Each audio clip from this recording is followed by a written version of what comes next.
सातारा जिल्ह्यातील खटाव मान या दुष्काळी भागाला पाणी मिळावं यासाठी गेल्या अनेक वर्षापासूनचा सर्वच राजकीय नेत्यांचा संघर्ष सुरू आहे आणि विशेषतः माजी आमदार डॉक्टर दिलीप येळगावकर यांनी केलेला संघर्ष हा संपूर्ण महाराष्ट्रात पाहिलेला आहे आणि आता अजूनही गेल्या अनेक वर्षापासून जो संघर्ष सुरू होता तोच संघर्ष अजून सुरू आहे। अजूनही 105 गावं जी आहेत खटाव मान तालुक्यातील ती पाण्यापासून वंचित आहे आणि या सर्व गावांना पाणी मिळावं यासाठी सध्या खटाव मान शेती पाणी लढा समन्वय समितीची स्थापना करण्यात आली आहे आणि ही सर्व पक्षीय समिती एकत्र करून या समितीचे अध्यक्ष म्हणून डॉक्टर दिलीप येळगावकर हे काम करत आहेत। आपल्या स्टुडिओमध्ये स्वतः डॉक्टर दिलीप येळगावकर सर नमस्कार।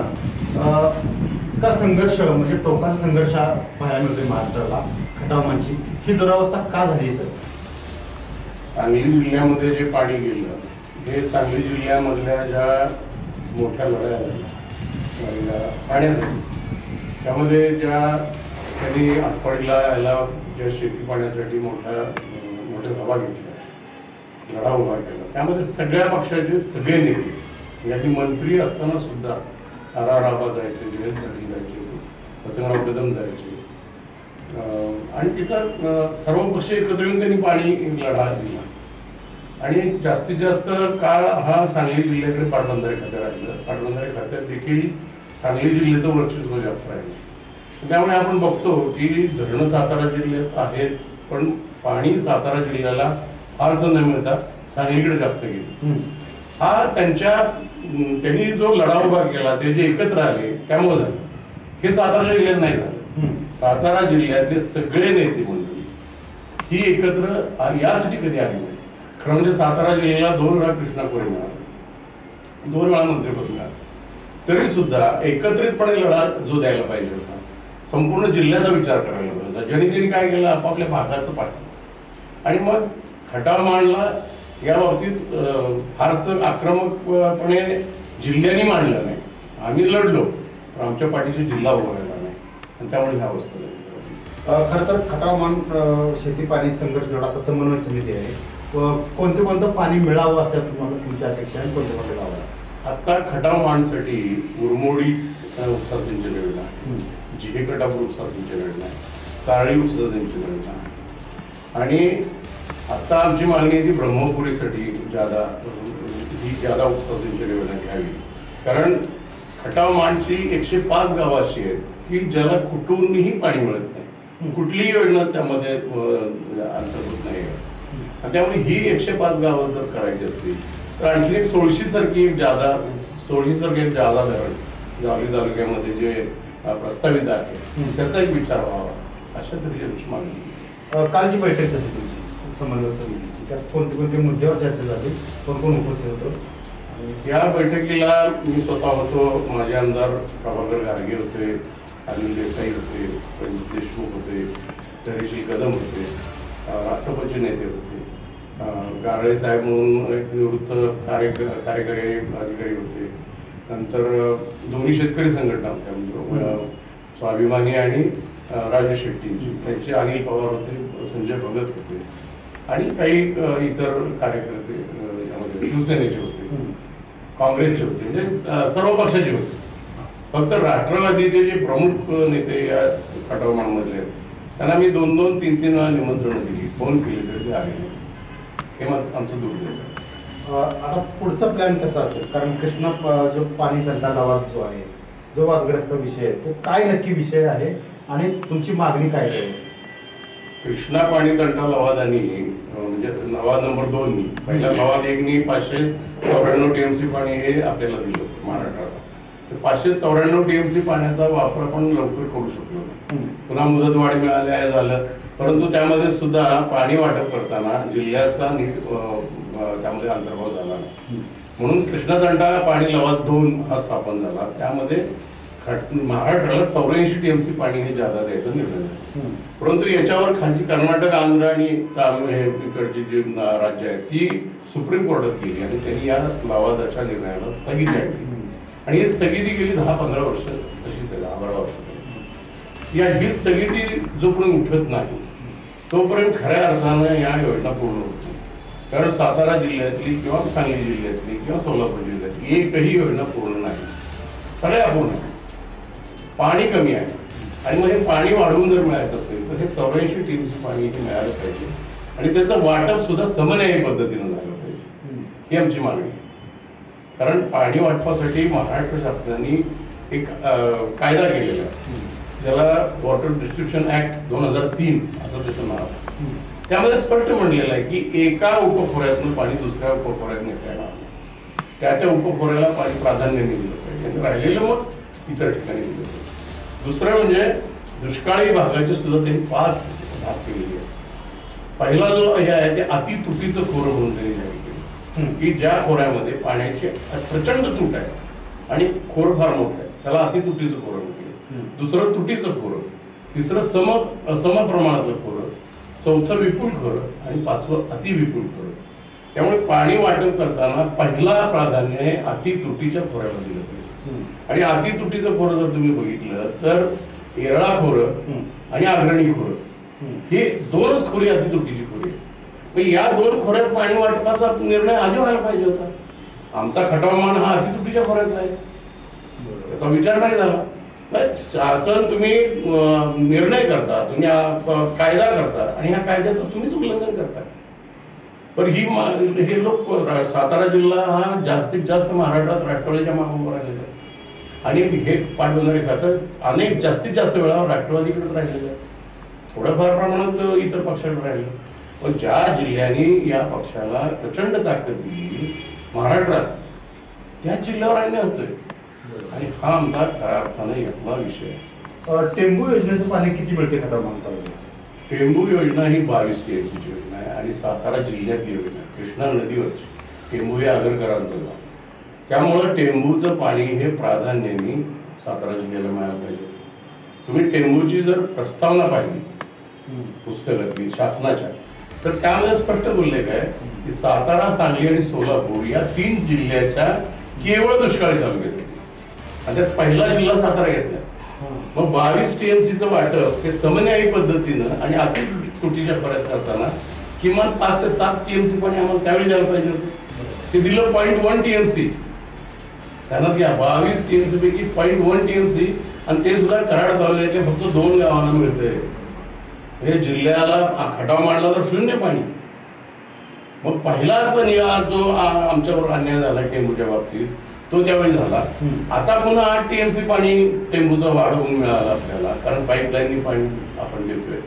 मग ते 8 टीएमसी वाढताना सुद्धा पुन्हा फक्त 1 टीएमसी आणि तिकडं 5.5 टीएमसी. जिकडं 22 पैकी 19 टीएमसी गेलं, 19 कुठलं 19.9 तिकडं पुन्हा 5-5.5 टीएमसी आणि खटाव मांडला. हे काय चाललंय विचारत नाही का? काय दुर्दैव आहे. म्हणजे मला माहित नाही पण मी विधानसभेत यावर अतिशय मोठा लढा दिला. 3-3 दिवसाचं आमरण उपोषण केलं. मला थोड्याफार प्रमाणात त्याचा न्याय मिळाला. मी टेंबूसाठी शेवटी मला हायकोर्टात जावं लागलं आणि लवादाकडे जावं लागलं. त्यावेळी मांडणीच्या धरणात आता आमचं टेंबूचं पाणी आलं आणि महाबळेश्वरवाडीमध्ये मान तालुक्यात म्हणजे 16-32 गावं ही पिण्यासाठी पाणी दिले. आता शेतीसाठी नाही दिलं, त्यासुद्धा अट घातली. म्हणजे हायकोर्टात जाऊन आम्हाला आणि लवादाकडे जाऊन निर्णय मिळवावा लागला. शासनानं स्वतःहून दिलं नाही.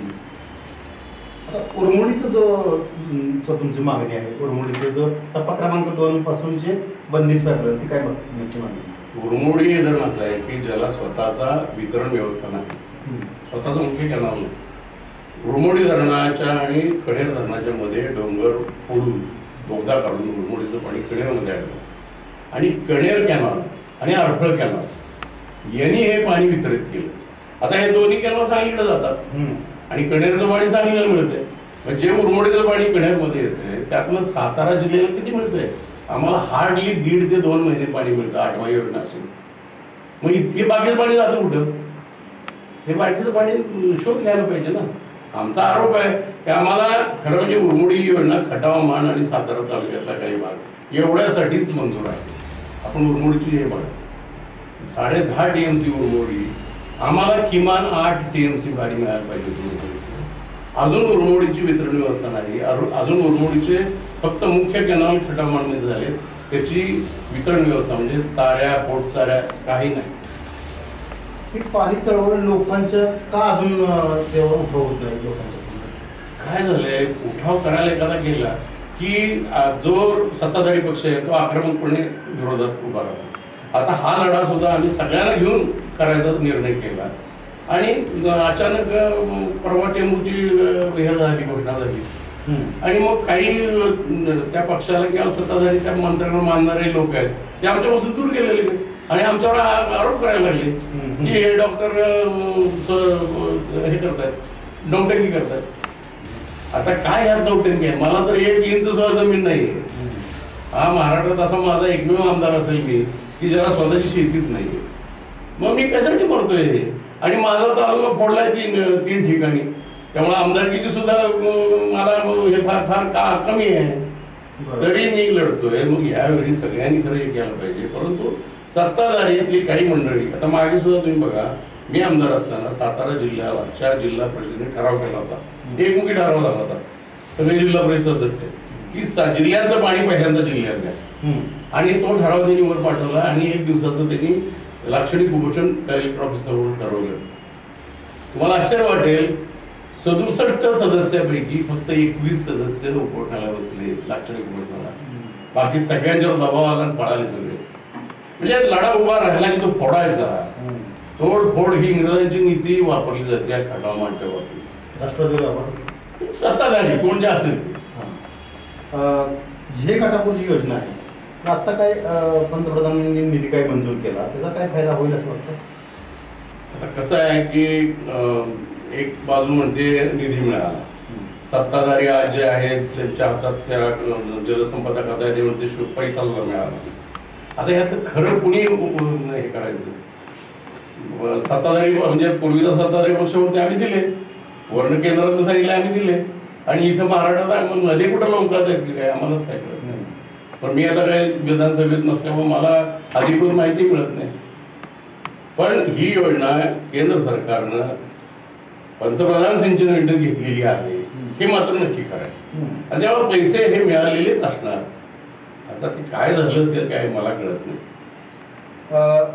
हा लढा जरी एकत्र येऊन म्हणजे तुमच्या आत्ताचे विद्यमान आमदार असतील, राष्ट्रवादी असतील, त्यांना तुम्ही काय आवाहन कराल का? तुम्ही काय केलेलं आवाहन? मी खासदार निंबाळकर साहेबांना 2-3 वेळा मेसेज केले, फोन केले, स्वतः बोललो, त्यांच्या पीएना बोललो, महेश शिंदेना बोललो, ते त्यांनी स्पष्ट जाहीरपणे पाठिंबा दिला आहे.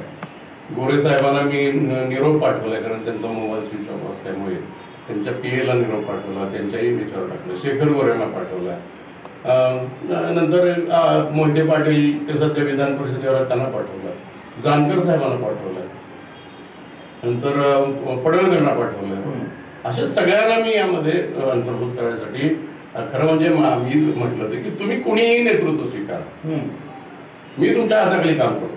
मला यात काही फार मीच असलो पाहिजे असं काही माझं हे नाही. परंतु 2 मीटिंग झाल्या, त्या दोन्ही मीटिंगला फक्त महेश शिंदेचा काम फोन आला की माझा पाठिंबा आहे, मी मुंबईत अडकलोय, बाकी कुणीही आम्हाला रिस्पॉन्स दिला नाही. कोणत्या 105 जी वंचित गावं आहेत, कोणत्या योजनेतले कोणती गावं समाविष्ट होतात? झिले कटापूरमध्ये बघा, उत्तर माणचा उत्तर आणि पूर्व भाग ही जवळजवळ 48 गाव आहेत. ही आंधळीमधनं पाणी उपसा सिंचन करून घेतात. नंतर नेरमधनं सातेवाडीमध्ये आपलं दरुज दर्जामध्ये पाणी आणून पेडगाव सातेवाडीपासून एमकुळ कणसेवाडीपर्यंत ही 16 गावं, मांडवे, गडोळे, हिंगणे, ही सगळी अलमरवाडी, बोंबाळ वगैरे, ही 16 गावं त्यामध्ये घेऊ शकतो. त्यामुळे 48 तिकडची, 16 गाव इकडची ही, आणि नेरमधून आणखीन एक उपसा सिंचन योजना जर केली तर मूळ मांजरवाडी डिस्कळपर्यंतचा जो भाग आहे तो वंचित आहे. जिकडं आता पाणी पाऊस पडला तरच, तिकडं कुठल्याही फारशी मोठी धरणं नाही किंवा छोटी आहेत, त्यामध्ये जर पाणी साठा झाला तर मूळ मांजरवाडी डिस्कळ तिकडची 10-12 गावं जी आहेत ती या झे कटापूरमध्ये होती. पण याच्यासाठी झे कटापूर ही आटमाई झाली पाहिजे, आणि 2 पाईपनं पाणी, आता 1 पाईपनं पाणी होतं तिथे, आणि तेही आता नेरमध्ये आलंय, अजून आंधळी पोहोचलेलंच नाही. त्यामुळे 2 पाईपनं पाणी, आटमाई योजना करणं आणि पाणी वाढवणं झे कटापूरला. 84 TMC मधलं जे काही जादा मिळेल त्यातले किमान 2-2.5 TMC झे कटापूरला जर जादा मिळालं तर हा वरचा म्हणजे खटावच्या उत्तर भाग माणचा उत्तर पूर्व भाग आणि खटावचा मध्य भाग, ही गावं म्हणजे 48, 16 आणि 10 एवढी गावं सिंचनाखाली येतील. आता पुढची समन्वय समितीची मुवमेंट काय असेल? आता आम्ही काय केलंय की पाणी हे आम्हाला भीक मागून मागावं लागतं. उरमुडीचं असेल, तारळीचं तर इतकी अवस्था भयानक आहे तुम्हाला सांगतो. तारळीचं पाणी हे वेगळी वितरण व्यवस्था करून आरफळ केव्हाच्याही पुढे न्यायचं चाललंय.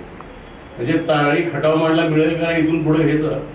आता कशी बशी 10 ते 15 दिवस तारळीचं पाणी आम्हाला मिळतंय, तेही टेलपर्यंत जात नाही मान तालुक्यात अगदी. आणि निरोप येतात सांगलीकडची मागणी वाढली, सांगलीला पाणी फक्त 94.94 आहे आणि आम्हाला 5 TMC. मग सांगलीकडची मागणी 0.94 साठी इतकी वाढती का काय? म्हणजे काय चाललंय तेच कळत नाही. आणि त्यामुळं या सगळ्यासाठी आम्ही याचा माहिती घेतोय की सांगली जिल्ह्यामध्ये किती शेतकरी पाणीपट्टी भरतात, तुम्ही किती लोकांच्याकडून अर्ज घेता सांगली जिल्ह्यात. आम्हाला मात्र अर्ज केला नाही म्हणतात. अर्ज करा तर तुम्हाला पाणी. मग सांगली जिल्ह्यात किती अर्ज आले आम्हाला एकदा माहिती द्या. मी मागणार आहे, आता माहितीच्या अधिकाराखाली मी मागणार आहे. सांगली जिल्ह्यामध्ये प्रत्येक योजनेमध्ये किती मागणी अर्ज आले, त्याची किती पाणीपट्टी वसूल झाली. तिकडं त्यांनी काय केलंय की जे साखर कारखाने आहेत त्यांनी जबाबदारी घेतली.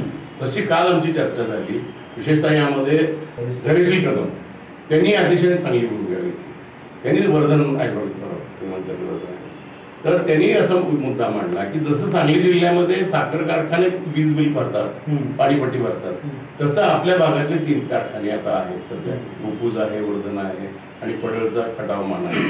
या 3 कारखान्यांनी जर प्रत्येक ऊसामागे काही थोडीफार रक्कम वजू करून घेतली तर शेतकऱ्यांना स्वतःहून पाणी मिळेल आणि लाईट तोडली जाणार नाही आणि पाणी मागणी अर्ज करायची सुद्धा शेतकऱ्यांच्यावर वेळ येणार. तो एक चांगला मुद्दा कालच्या आमच्या मीटिंगमध्ये आम्ही घेतला. औंध भागासाठी 16 गावं जी 16 ते 18 गावं आहेत ही पूर्ण वंचित आहे.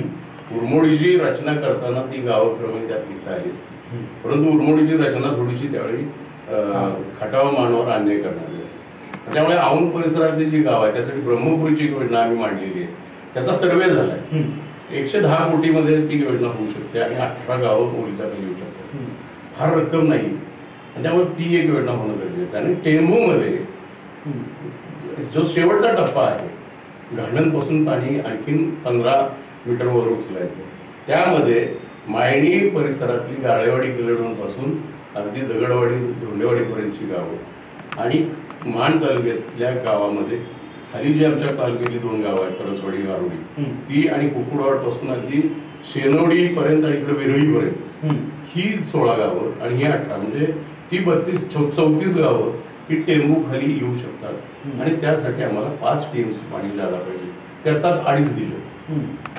म्हणजे ते सुद्धा आता वाटप जाहीर केले, अजून त्याची कंप्लीट योजना तयार नाहीये. ते काय पाणी कसं देणार, कुठे साठवणार, कसं शेतकऱ्यांना देणार, त्याचं अजून काही खरं नाही. तर त्यासाठी हे सगळं त्याचं स्ट्रक्चर उभं राहिलं पाहिजे. आणि त्यामध्ये आम्ही जे मंडळी लढा देतोय सर्व पक्षांना बरोबर मंत्र्यांनी या कृती समितीमध्ये आम्ही आणखीन काही जण घेऊ. म्हणजे आमची काही कृती समिती एवढीच, समन्वय समिती एवढीच आहे असं नाही. ज्यांना ज्यांना यामध्ये यायचं असेल त्यांनी यावं, ज्यांना ज्यांना नेतृत्व करायचं असेल त्यांनी करावं. मला आज अध्यक्ष त्यांनी घोषित केले मी कधी राजीनामा देऊ शकतो. दुसऱ्या कोणीतरी पुढाकार घ्यावा, खासदारांनी घ्यावा, एखाद्या आमदारांनी घ्यावा किंवा राष्ट्रवादीच्या एखाद्या नेत्यांनी घ्यावा, ज्यांना मंत्री ज्यांना आवडत असेल किंवा खटाव मानच्या शेती आणि काही गावाला पिण्याचं पाण्याचा तुमचा महत्त्वाचा प्रश्न आहे. या लढ्यात तरुणांनी उतरावं यासाठी तुम्ही काय आवाहन कराल खटाव मानच्या? आणि यामध्ये तरुण पिढी ही पहिल्यांदा आली पाहिजे.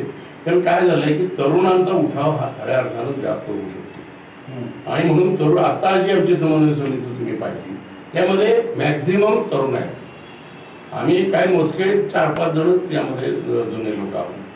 त्यामुळं यात महेश शिंदेसारखा तरुण आमदार येऊ शकतो, गोरेसारखे आमदार येऊ शकतात, पडळकरसारखे आमदार येऊ शकतात, मोहिते पाटलांचे आमदार येऊ शकतात, खासदार आता बऱ्यापैकी तरुण आहेत ते येऊ शकतात.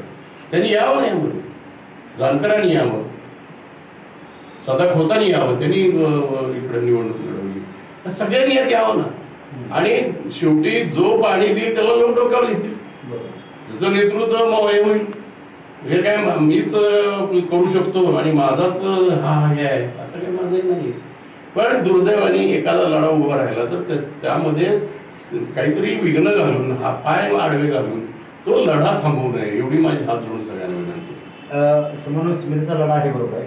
पुढचं मुवमेंट तुम्ही काय सांगता नाही कशाबद्दल? आता आम्ही आंदोलन असेल, उपोषण असेल किंवा तुम्ही मागणी असेल किंवा लोकशाही मार्गाने काय पुढचं तुम्ही? आता मे महिन्याच्या शेवटच्या आठवड्यात आम्ही 2 मोठ्या पाणी परिषदा घेतोय. देवडीला घेतोय, गुळूला घेतोय आणि ह्यामध्ये सगळ्यांना बोलवतोय. पुन्हा आवाहन करणार आम्ही खासदार, आमदार यांना सगळ्यांना. आणि त्यामध्ये जनतेमध्ये याची प्रकर्षानं ही बाजू आम्ही मांडणार आहे. कारण अजून काही लोकांना माहित नाही की उरमोडीला स्वतंत्र कॅनल नाहीये. उरमोडीचं पाणी कुणाला किती जातं हे अजून लोकांना फारसं माहित नाही. अजून अनभिज्ञ लोक आहेत. जे गटापुरती 8माही योजना नाही आहे अनेकांना अजून माहित नाही. तारडीचं पाणी इतकंच फक्त मिळतंय, बाकी बाहेर जातंय हे माहित नाहीये. 84 TMC पाणी अजून ज्यादा मिळू शकते, त्याचा फेरवाटप आपल्याला मिळू शकते हे अजून माहित नाही. तर हे आधी जनतेमध्ये पसरवलं पाहिजे. आजपर्यंत काही ठराविक मंडळींनी हे पसरवलं, इतर लोक गप्प बसले. अगदी तुम्हाला सांगतो, कृष्णा भीमा स्थिरीकरणाचा लढा सुद्धा मी एकट्याने लढला आणि त्यावेळी मला आपले माजी खासदार इंद्रवाल निंबाळकरांनी पाठिंबा दिला. आम्ही दोघंच लढलो आणि दोघं बदनाम झालो.